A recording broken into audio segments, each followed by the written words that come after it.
G'day. Well, just making a short video just to sort of explain how to diagnose starting issues on your Toyota Yaris. So this is a 2007, probably the same for, I don't know, 06 up to 2011 or so, but anyhow, this is a 1.3. Process is pretty much the same for a 1.5 as well, but if you're trying to start the thing and it's not starting, it's just cranking,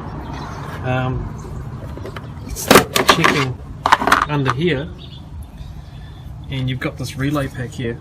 Okay, so you've got a 20 amp fuse. First of all, make sure that's good. If that is good, then we sort of move to the next step.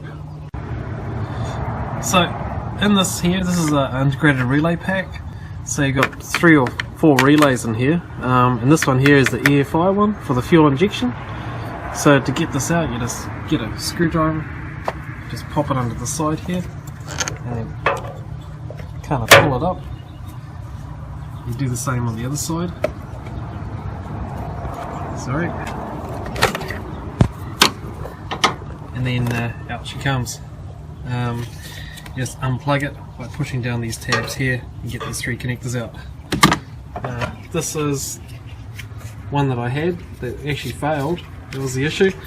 So if you look under here, you've got a bunch of pins, and you've got these, see these small little 2 ones in the middle there? If you measure across that, you should get between 100 and 300 ohms or so. That's the coil of each relay. So you've got 1, 2, 3, 4. So this is EFI, so you want to measure one of these ones here just to make sure.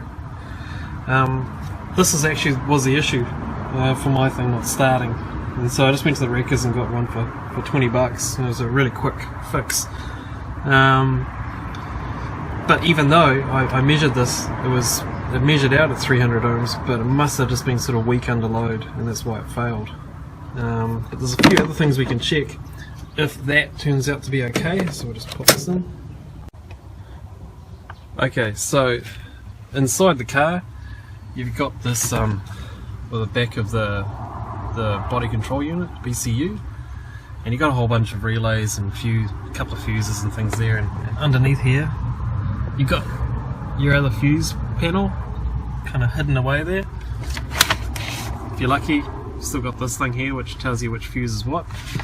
But there's something you can do to sort of make sure that, okay, you've changed your relay, it's still not working, so we need to look at the next thing, which is your COPN relay, your circuit open relay. So if we have a look down here, we've got a circuit diagram, and you've got your ignition, and then what that does is you've got this COPN relay, and that's actually on your your BCU, and one side of it. So once you get ignition, you get positive voltage on this side, and then on this side here, the BCU pulls it low to basically activate that. Once that relay is activated, it switches and you get a positive voltage to the pump. Okay, so first things first, out of all this sort of stuff, you should be checking if your pump's working. This is why we're going through this whole thing. We need the pump to work to be able to pump gas.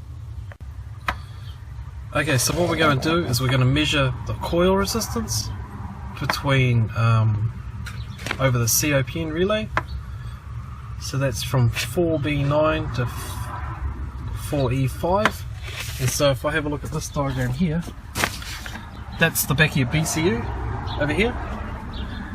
So we want to measure from 9, which is this position here, and that's a red wire, across to this one here, which is 4E5, and that's actually violet. Okay, so we want to measure that resistance there while the car's turned off. So what I'll do is I'll throw this in here, and a bit tricky to see, but that's cool. And I'll throw this one in here as well.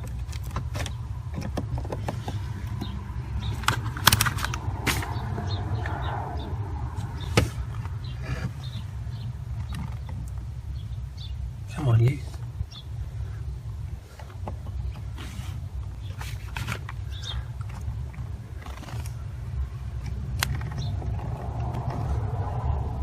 Okay, so 170 ohms.